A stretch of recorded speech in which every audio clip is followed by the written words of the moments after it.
G'day guys, it is Jeb here and we are back for another episode of Adventure Ready. This time we are in a very special place doing it with some very special people. Well, they are to me anyway, and this is my beautiful wife Cassie and this is our beautiful baby girl Stella.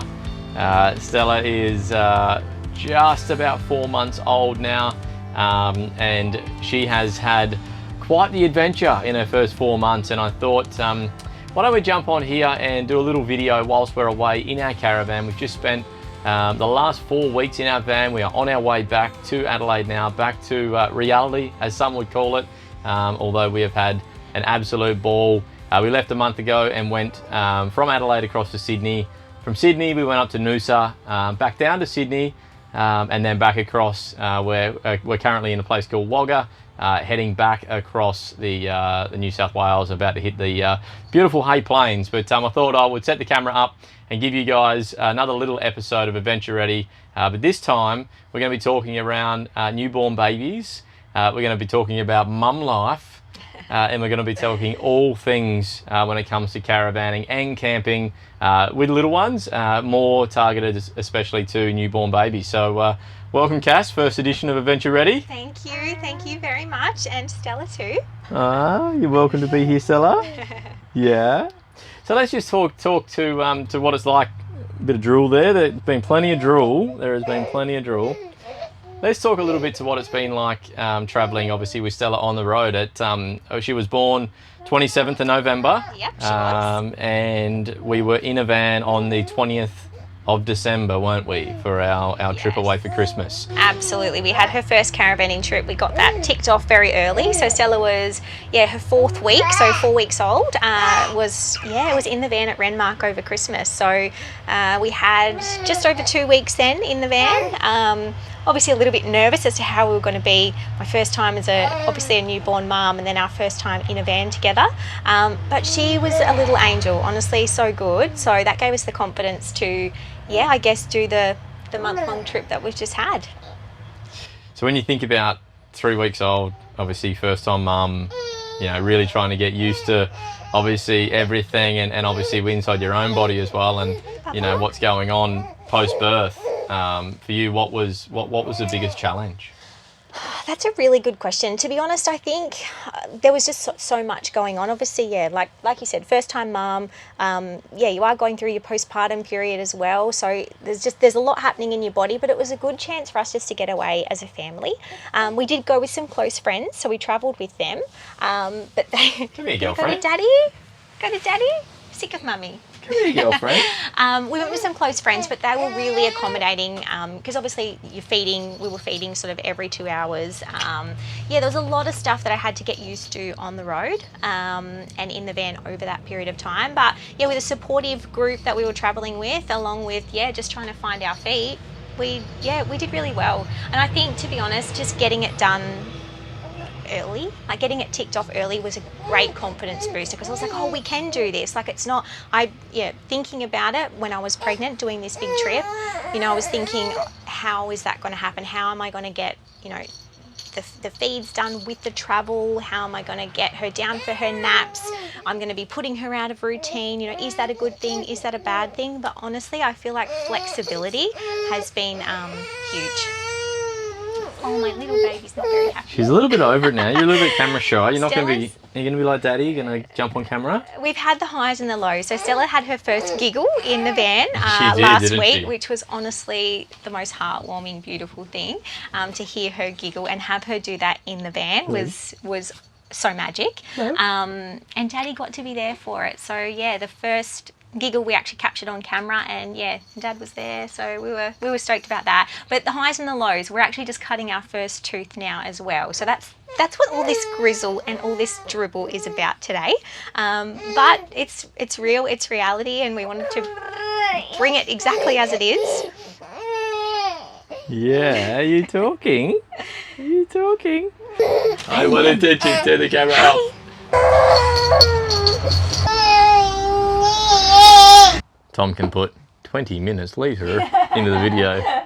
Okay, we are back. Sorry about that small little cut. in the video, but that's reality, guys. That's reality on the road. Stella didn't want to be part of the video. It was coming close to her nap time. So yeah, Cass has just gone outside and rocked her to sleep.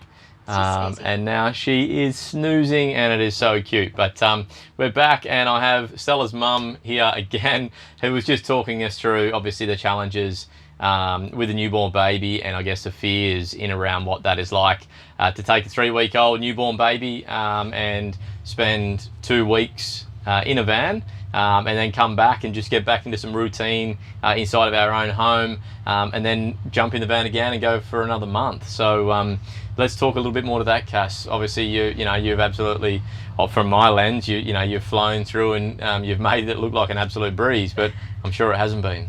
No, look, I mean, it's like I said before, it's had its highs and its lows. Like, we've seen the first giggle, we've cut our first tooth, and all of that has been in the van. And I guess the most important part of this for us was to spend time together as a family. Obviously, as a new mum, obviously the support that I've been able to get from Jeb by being in such a small, confined little space together, we get to experience, I guess, those moments that you just never get back. So yeah, we've been able to experience them together, which has been really nice.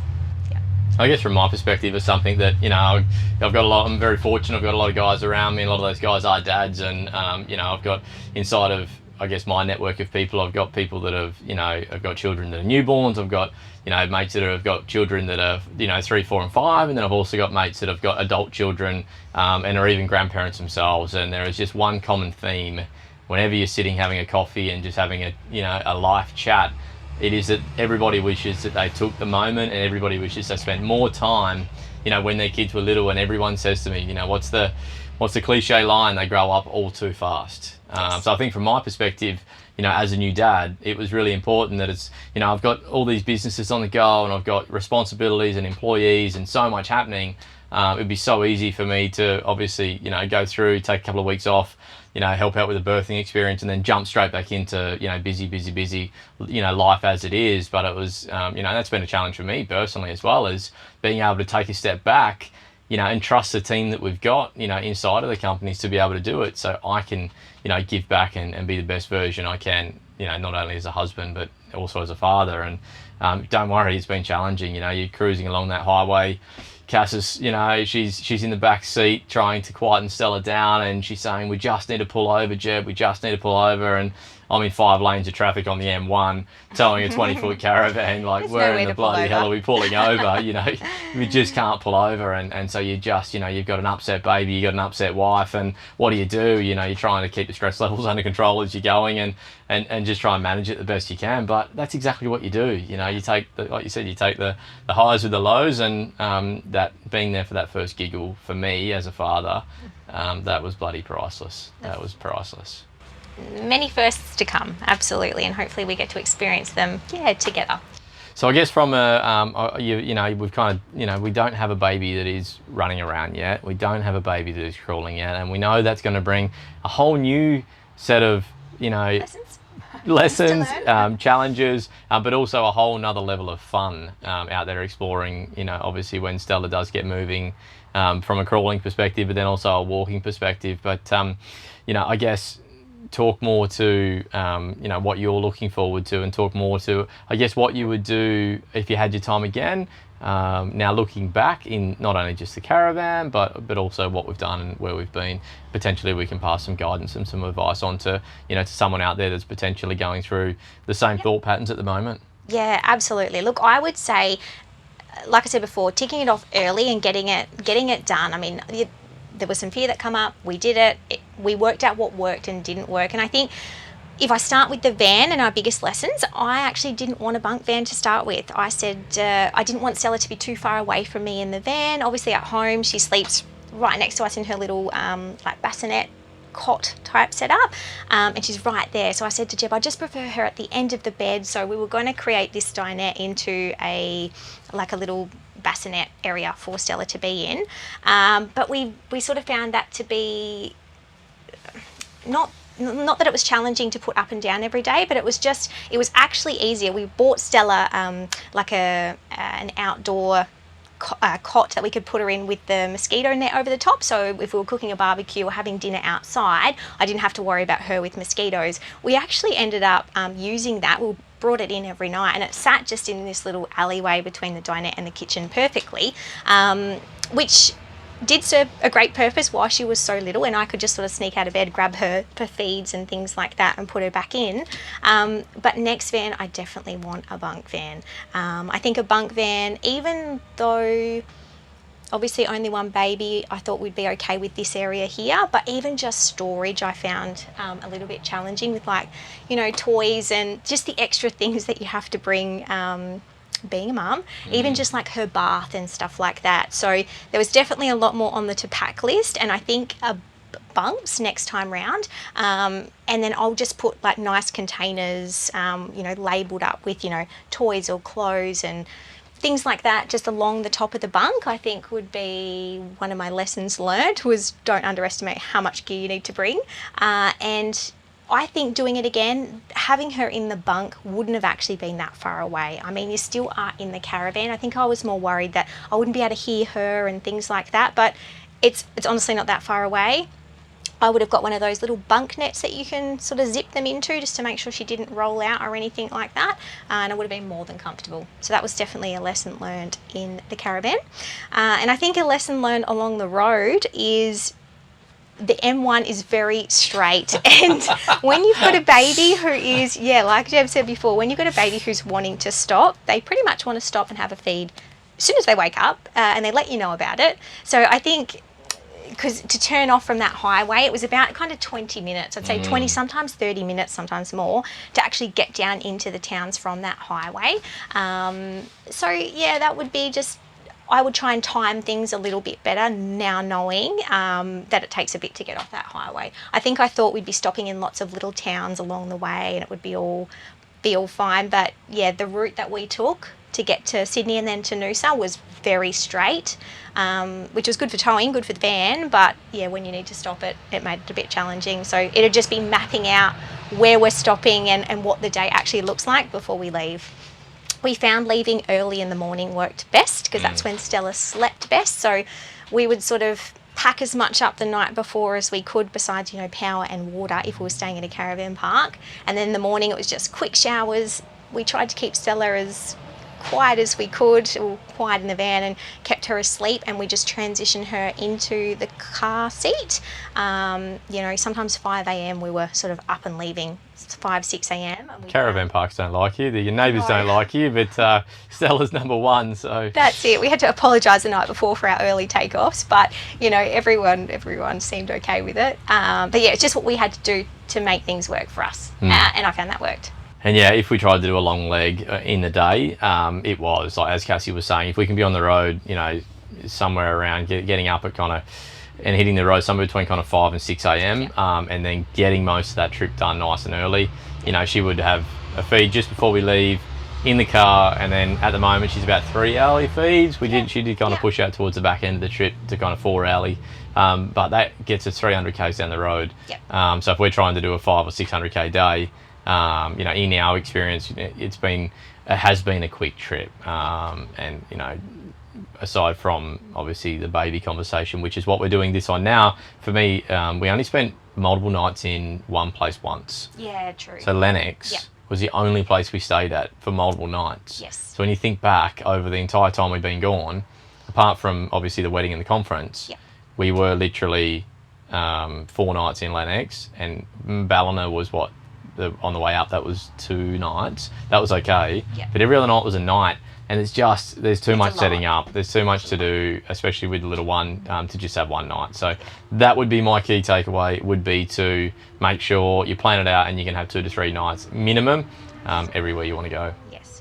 And if you don't get 2 to 3 nights minimum, then just making sure you're leaving early enough in the morning that you can still have half a day play. Because I think Stella sometimes, you know, she didn't have, not that she didn't have it, to be honest, because we always gave it to her somehow, but I always felt like I needed to then give her a lot more in the afternoons, which kind of stimulated her a little bit leading into bedtime, which was fine, but I just wanted to make sure that she was, although travelling, she was still getting to spend time with us. And I think getting the travel out the way, getting the travel out the way early meant that I could spend time with her in the afternoon, you know, doing all the things, all the mum things and all the dad things, playing, all that sort of stuff. So yeah, she definitely didn't miss out, but there's certainly things that we've learnt. So best part of the trip? Ooh, tough one. We've done so many things in a month. Best part about the trip, you just mentioned it. It's spending the time in the towns to actually enjoy. I don't know if it's Bateo Bay or Bateo Bay. Tom will edit something in here with the name of the location. But that was really good, and so was Lennox Head. And I think the two factors on why we liked those places, although they were lovely beach coastal towns, we actually got to explore. We got to explore because we spent the time there. So that would be probably my two favourite places along the trip. One item you'd add to the caravan next time? And it can't be a bunk, you've said that. I've said bunk beds. Oh my goodness. I've got a little list of things that I would do differently next time. Let me think. Thinking. Besides colours, because Jeb wanted this colour scheme. We'll come back to that one. Yeah, let me think. Baby brain, you know, it's a real thing. It's a real thing. I'll have a think. I have my list on my phone, it will tell me. Number one piece of advice to any young mum, new mum, first time mum out there who has a husband like me that is wanting to go camping, that is adventurous, that is wanting to get you out of the house and start travelling, one piece of advice for that mum. Honestly, even if you have a little bit of anxiety or a little bit of fear around, oh my goodness, there's so much more to think about, or how is my son, daughter going to go, just do it, honestly. You make it work. You find your way. You find your way, you find what works. I would say absolutely just do it and give it a go. And I think the earlier the better, because you become less worried, and so does the baby. I think the baby feels how you are. So I just honestly went with the flow. And for anyone that knows me, I'm not a go with the flow kind of person. Well, I am to a degree, but I also like to map things out. I have lots of lists. I like to control the play as best I can. Structure is probably the best word. And yeah, I went into this having no structure, wondering how we were going to go, and it's surprisingly really good. And the support you then get from your partner, because they're there with you all the time, I think is really, really important. Number one regret? Oh, that's a good question. Regret? I don't know if I necessarily regret anything. No, I don't really regret anything about the trip. Beautiful. Probably just travelling for such long periods in the day, is I just would have mapped things out a little bit differently so Stella didn't get to the point of needing a feed. If I was like, oh, she's going really well, let's just get to the next, let's just do another hour down the road, and then it might be half an hour in and she's upset. I just would have mapped things out a little bit more, because Jeb and I are very much, we'll just jump in the car and see where the day leads us, and I think with the baby you need to have a little bit more structure than that. That's my biggest regret. And obviously, leading question there to Cass, but my biggest regret is not having the destinations locked in firm, and not having the again, Cass and I's personality when we travel, because we live such disciplined, structured lives from a business perspective, and so many responsibilities here. When we travel, pre-Stella, it was just literally book things last minute.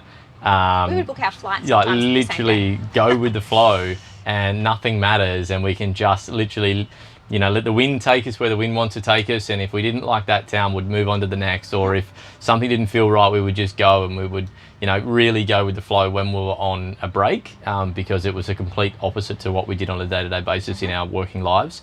But now with Stella, probably the biggest thing for me is it was cutting me up when I was driving and I was on the M1 and I couldn't get off.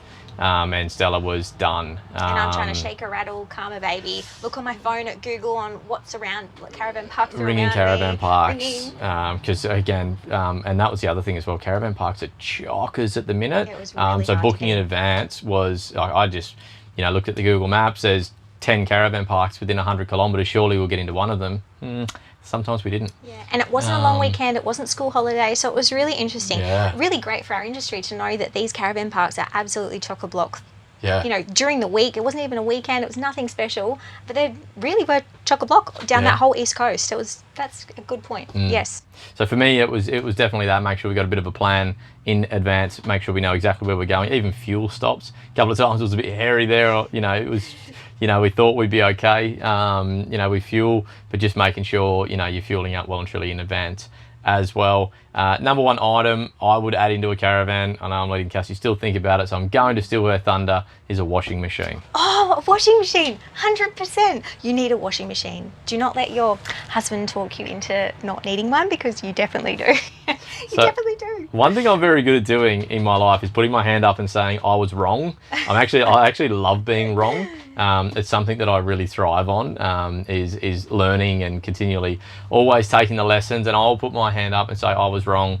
I talked Cassie out of a washing machine. I said, they're useless. They're 3 kilos. You can fit nothing in them. Don't worry about it. We'll use the caravan parks. But man, the caravan parks toilets are, washing machines are filthy. They are like, I don't know, will they clean their dog beds or something in them, or people are just, I don't know, but you open them up and they're full of mold, you open them up and they're full of hair, you open them up and they're just dirty, grotty, grimy, and I don't know, we're not germaphobes, so there is no way that I would put Stella's laundry inside of one of them caravan park washing machines. Or the caravan parks we went to anyway, yeah, so... I mean, they're lovely parks, but it's what people do with them. Like, people aren't always as clean as we would like to hope that they are. And I think that's where the buck stops on that. Like, yeah, definitely get yourself a washing machine. 100% won't regret it, because you will regret doing hand washing every day. that was so true, wasn't it? That was life. Definitely. So yeah, Stella, she's had a trip at 3 weeks. She's then had a trip at 2 months. We've been in the van now for the last 4 weeks. From my side of things, it's been awesome to see, you know, you trust me and come along for the ride. You know, I know that as a new mum, you're still going through all of your postpartum bits and pieces, and it's, you know, so much uncertainty, but we've done it. We've got 2 days left of the trip. We'll edit this up when we get home. But yeah, we're just about there. We've just about done it. And she has had an absolute ball. This was 71st. And so true. And I think it's also taught her to be adaptable to different, like, she's starting to become quite aware of her environment and her surrounds as well. And I was wondering how it would go, like, here, there, pulling her in and out of the car. But to be honest, I think it's been good that she's done it so early, because it's become part of her normal life. She's completely okay with it. And she's very observant. Like, she likes to take things in. It's not the same thing every day for her. Like, she is experiencing, different temperatures, different climates, different smells, senses. Like, she's really done it. Took her to the footy the other night. Took her to the football, and I was wondering how the noise of everyone yelling would go, but she was fine. I've seen these babies with, like, headphones, and I was thinking, oh gee, should I have got her headphones? Is that something I should have done? Because there was about 3 or 4 babies as we were walking in. Mums had them in the carriers with the headphones. I'm like, oh no, I should have. But she was perfect. I don't know what I was worried about. She slept the whole time. She was fine. Yeah, she loved the noise. But yeah, guys, hope that has given you some insight. Thank you so much for coming on to one of these little videos. I think we might have to do this a little bit more often. Maybe. I don't often. Normally I'm the person behind the camera. I'm very comfortable back there. But, you know, for the sake of mums, you know, getting into this lifestyle, or having a little bit of that doubt or fear on whether they should or they shouldn't, I just wanted to come on here and prove that it definitely can be done. And if there's any questions, or if anyone's got any questions or comments, please reach out. We're happy to chuck them in the comment down below. Ask the questions. Again, I've got the beautiful Cassie here, happy to answer any questions, and we'll share more of this content with you as we go along, because I'm sure when Stella gets up and about and starts crawling, it's going to add a whole new dimension to it. But guys, that's who we are. You know, this is raw, this is real. This is a life that we live. It's a life that we promote, and we're so grateful that we've been able to create a business out of it and be able to create a community out of it. And we're well on our way to be able to create a movement with what it is that we do through Adelaide RV. So again, we're getting you adventure ready. Is there anything else from you, Cass? Final words? No, just that we had an absolute ball. So thank you for following along. I know we've posted a few little videos throughout, so thanks for following along, and we look forward to seeing you next time. Good on you guys. Stay tuned. Make sure you hit the subscribe button if you want to hear more about what we're up to at Adelaide RV. Feel free to leave any comments, and don't forget our socials, Adelaide RV.